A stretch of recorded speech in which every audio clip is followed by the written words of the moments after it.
Welcome to today's Explainer. We're diving into what is, honestly, the most incredible, fast-paced startup story in global history. Today, the United States is recognized as the wealthiest and most powerful country to have ever existed. But its rise to that top spot? It was entirely unexpected.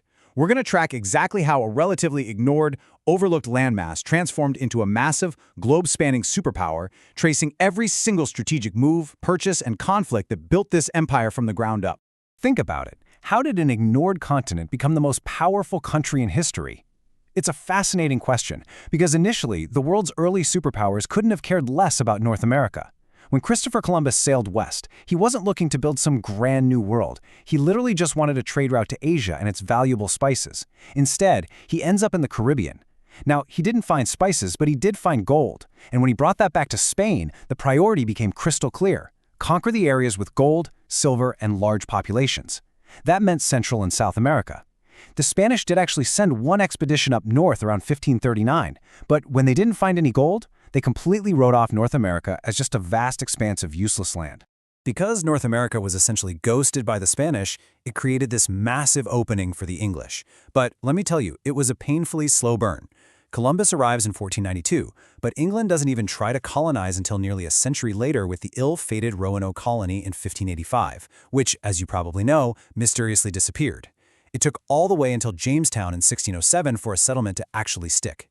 Eventually, the East Coast fills up with British colonies, while the French claim the middle of the continent. Naturally, they crash right into each other. By 1754, the British and their colonists are fighting the French and their Native American allies in the French and Indian War.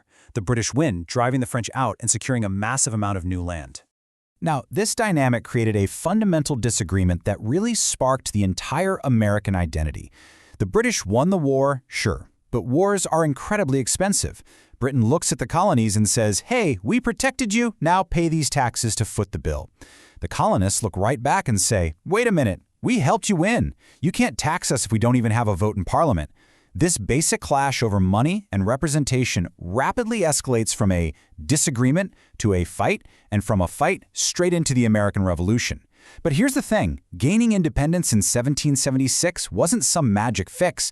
The initial government was an absolute disaster. The 13 colonies were basically acting like 13 separate failing countries until the Founding Fathers drafted a new constitution in 1789, creating a federal government that actually worked. Okay, so America is now an independent nation, but they are completely boxed in by European powers. How on earth do they grow? Enter Napoleon Bonaparte. Over in France, Napoleon is conquering Europe, and originally he really wanted a North American empire. He even made a deal with Spain to get the Louisiana territory back. But Napoleon had a much bigger problem on his hands: Great Britain. At the same time, the Americans desperately needed control of New Orleans and the Mississippi River for trade, so they go to France, hoping to just buy the city. But Napoleon sees this massive strategic opportunity. He needs cash for his impending invasion of Britain, and he figures, hey, if I sell all of Louisiana to the Americans, they'll be our friends forever, and it'll stick a permanent thorn in Britain's side. Now, contrast Napoleon's grand, impulsive vision with the reaction of his top advisor, Talleyrand. He is completely shocked. He thinks it is absolute foolishness to sell off France's largest territory, especially when the Americans were literally only asking for one city. But Napoleon's mind was completely made up. He didn't just want to sell New Orleans, he decided to sell the entirety of the Louisiana territory right then and there to fund his European wars. Now, what's really interesting about this is the price tag: $15 million. With just the stroke of a pen and a transfer of funds, the United States instantly doubled in size. They acquired a staggering amount of land from the French, setting the stage for what would become this unstoppable march across the continent. But acquiring the land on paper is one thing, right? Why did the U.S. actually fill it up so quickly? The answer is pure demographics. The true engine of American expansion was its rapidly exploding population. The population was nearly doubling every 20 years, largely because the average American family was having 7 children. 7! All those kids meant an enormous, relentless demand for space, for farms, and for homes. This massive population boom aggressively pushed Americans westward into what they incorrectly viewed as open, unclaimed territories. Of course, we know that land was not actually empty. As settlers pushed west, they encountered Native American tribes who had lived on and managed these lands for generations. But the American settlers arrived with a totally dismissive attitude toward native claims. When Native Americans argued that the land was their hunting grounds, the settlers' mentality was essentially, well, not anymore. This aggressive push westward simply swept aside the people who were already living there, basically treating the continent as an open grid just waiting to be claimed. Meanwhile, the southern border was a completely different beast entirely, and expansion down there was happening rapidly on all fronts. In 1819, the U.S. buys Florida from Spain. Just 2 years later, Mexico wins its independence and becomes America's brand new neighbor. Mexico actually invites Americans to settle in its sparsely populated northern territory of Texas. Well, those Americans soon outnumbered the Mexicans, broke away, and formed their own republic. Texas wanted to join the U.S., but the U.S. initially said no, mostly because Texas allowed slavery. However, by 1845, President James K. Polk changed that tune, annexed Texas, and immediately triggered a border dispute that blew up into an all-out war with Mexico. $15 million. Again. At the end of the Mexican-American War, the United States didn't just walk away victorious. They actually paid Mexico $15 million. But in exchange for that cash, they effectively took all of the vast northern territories of Mexico that President Polk had his eyes on from the start, including what we now know as California and the entire wider Southwest. And the buying spree didn't even stop there. Just 5 years after that, the U.S. dropped another $10 million to buy yet another piece of Mexican land just to finalize that southern border.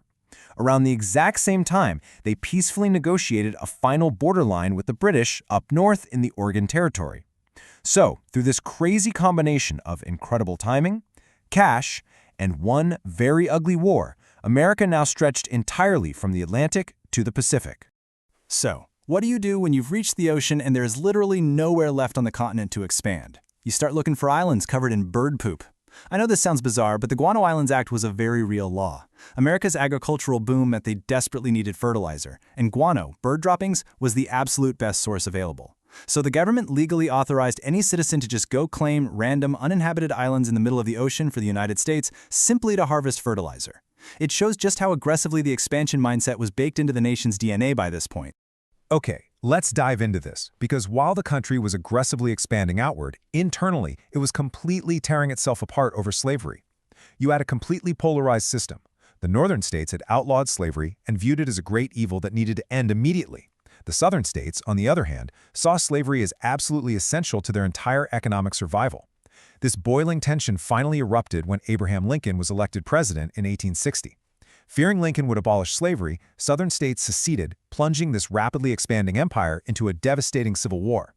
Ultimately, the North won, slavery was abolished, and the country was forced back together. But here is the truly fascinating part. Almost immediately after this horrific internal war, the empire-building machine fires right back up. Russia, needing money and desperately wanting to offload a massive freezing territory, approached the U.S. about buying Alaska. The Russian minister Stokov sits down with U.S. Secretary of State William Seward. They haggle a bit. Seward offers $5 or maybe $5.5 million, and then Stokov drops this super casual counteroffer. How about $7 million? Seward's response, basically, sure. I mean, it's an incredibly casual response for a massive geopolitical land transfer. The Russian minister was absolutely thrilled, thinking he got a great deal and offering to write up the treaty the very next day. But Seward was so eager to grab the land, he insisted they draft the treaty that very night. It perfectly highlights the absurdly rapid pace at which the U.S. was willing to snatch up territory whenever the opportunity presented itself. So for exactly $7 million, the United States acquired Alaska.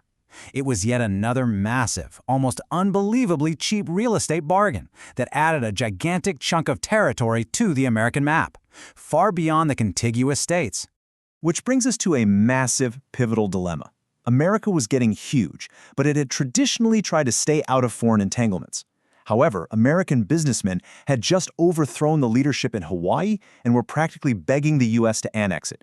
Meanwhile, Cuba was fighting a bloody war for independence just off the Florida coast, and Americans were heavily invested in the region. The debate raged across the country.